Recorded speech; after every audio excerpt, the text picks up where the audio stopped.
The following podcast was recorded at the ANZICS Safety and Quality Conference 2014 Rapid Response Teams.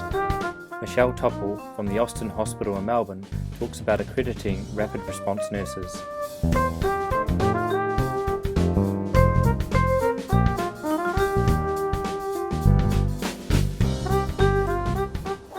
Good morning, everyone. As already previously mentioned, I am Michelle Topple.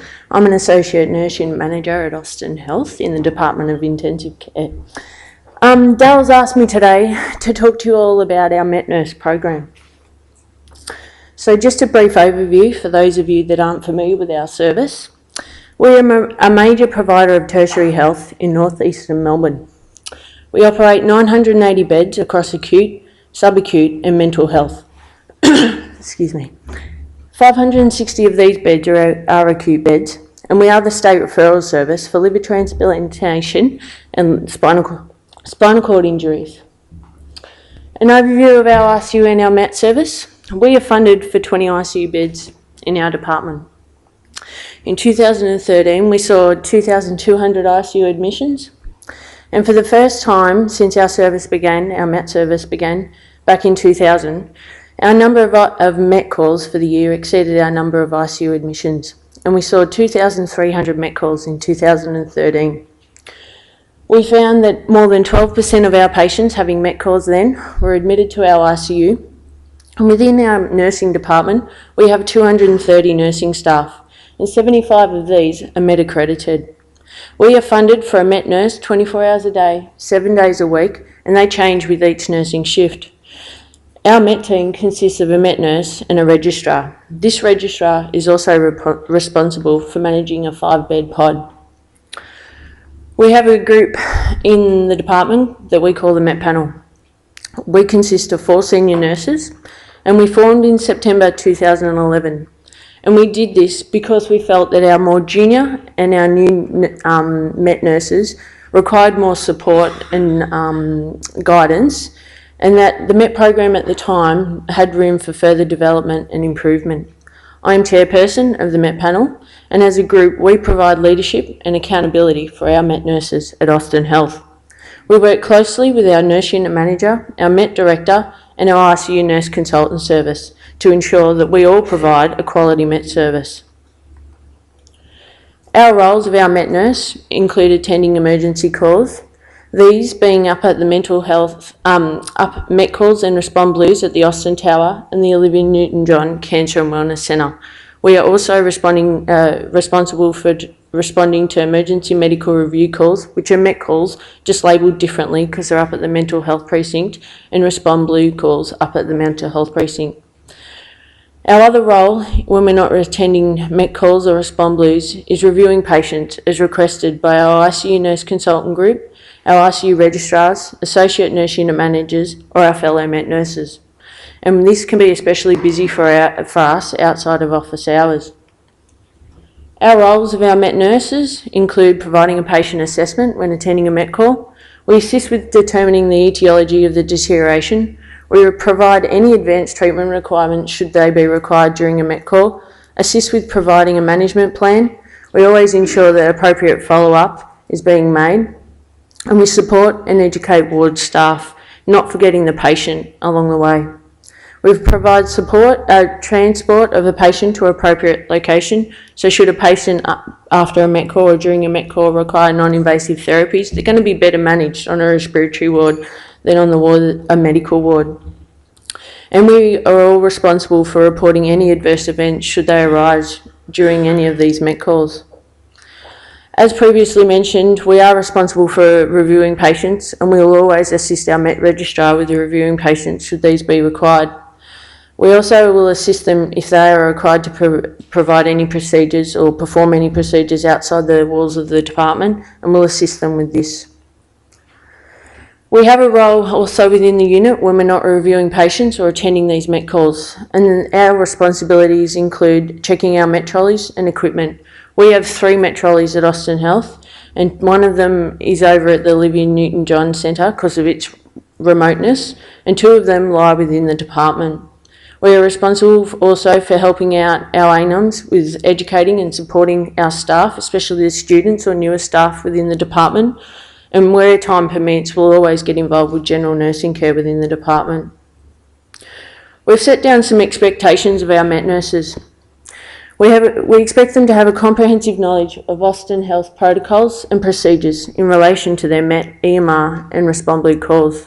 In regards to their clinical performance, we expect them to be accredited in basic life support and advanced cardiac life support skills. They must be able to independently assist with intubation, insertion of invasive lines and haemodynamic monitoring should they be required. They should be able to all independently prepare and administer medications required for resuscitation. They must be able to set up and administer non-invasive therapies and also being able to manage and troubleshoot and use our transport ventilators. They are expected to have an advanced knowledge and assessment skills when attending to the deteriorating patient. In regards to their professional behaviour, we ask them to communicate effectively with all responding staff in a respectful, supportive, constructive and non-critical manner. They must display accurate written and or electronic documentation relating to any of the emergency calls in which they attend. They must display a professional manner, promoting collegiality amongst the multiple care providers, and they must maintain a continuous professional development approach and be reflective of their practice. They must also, when asked by the ICU Nurse Consultant Service, ICU consultants, registrar or previous nurse, ensure that they're providing a timely review of any patients. To apply for our MET program at Austin Health, we'd prefer that all applicants have a minimum of 3 years postgraduate experience in a level 3 tertiary ICU. We have 2 intakes per year to join do the program. We have one in March and one in September, and all applicants are asked to write a 1-page expression of interest and have 1 ICU NUM as a referee. The MET panel, in conjunction with our nurse unit manager, will assess all the applicants, and if you're successful, you have 6 months to complete our MET program. They are asked to choose a MET mentor from the senior MET nurse group, and they're given a handbook which outlines their requirements and the competencies in which they must fulfil to complete the program. The handbook competencies include they must attend a MET lecture, which is performed by the MET panel. This outlines their roles and responsibilities as a MET nurse, why we have a MET service at Austin Health and how it came about.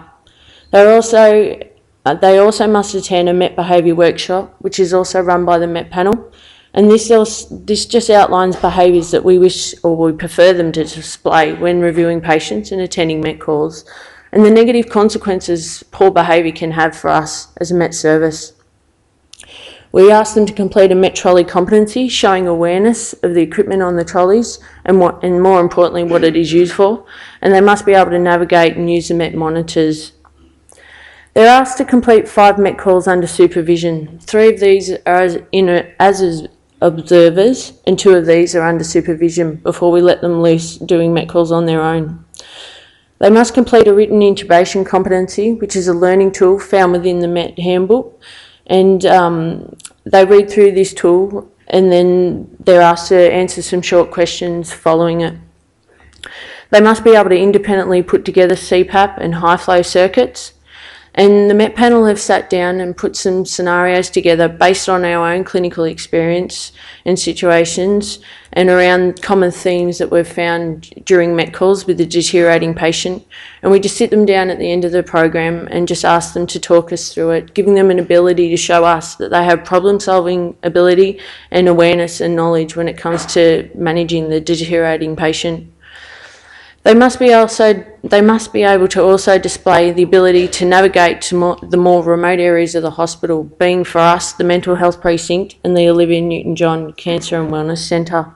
They must use the emergency swipe cards and lift access keys and stick to protocol with bringing patients back safely to our unit should that be required. To date, the MET panel have run 4 MET programs. We had 8 participants in the first program, and this was a little bit too busy for our department. So in the following 3 programs, the MET panel only put 6 in each, and this was a lot better to manage.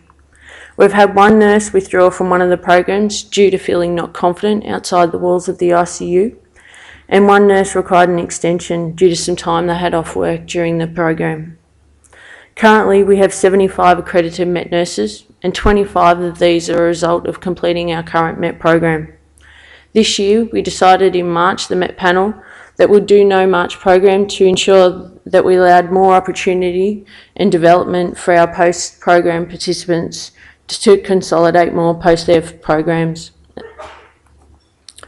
What we've learned along the way is that 6 participants is the maximum that we'd prefer to have in each program at Austin Health. Some ICU nurses are not suited to MET, and this is okay. Behaviour and personalities can be difficult to manage, and be prepared to have some difficult conversations, especially when it comes to poor performance or lack of clinical experience. Self-directed learning, as we all can appreciate, has its pros and its cons, and some nurses are more motivated than others when it comes to their own learning. We've accepted to hear more negative feedback and less positive feedback, which is good in our pursuit to ensure that we provide a quality MET service at Austin Health. And the MET nurse role for our department is good for staff morale. We find that it gives a lot of staff the variety and challenge that they all want, and a lot of our staff use it as a stepping stone in the pursuit to obtain their clinical nurse specialist.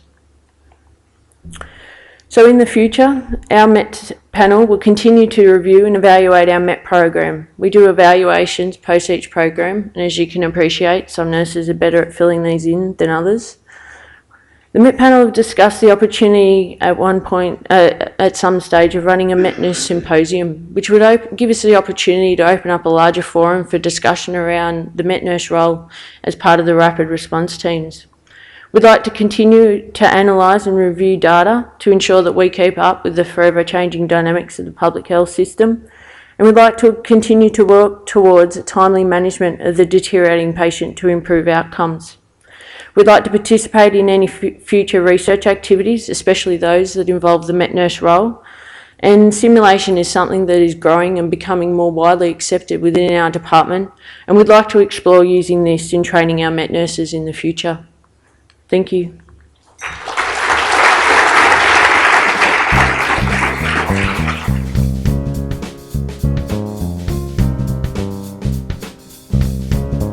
For more podcasts from ANZICS, go to anzics.com.au.